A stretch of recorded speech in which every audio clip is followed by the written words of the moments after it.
Patay sa pamamaril ang isang lalaki sa Candelaria, Quezon. Patuloy namang inaalam ng pulisya ang pagkakakilanlan ng biktima. Tutukan yan sa report ni Paul Hernandez.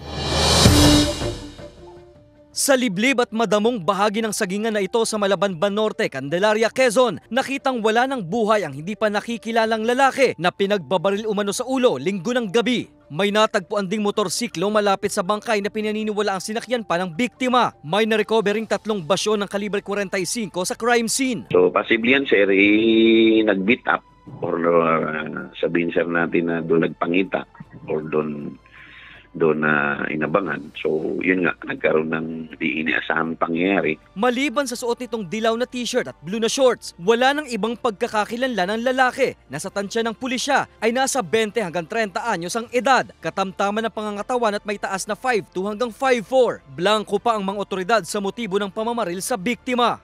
Sa mga kamag-anak nitong biktima na ma-identify mo natin, pumunta lang mo dito sa Candelaria Municipal Police Station upang kay assist doon sa lugar.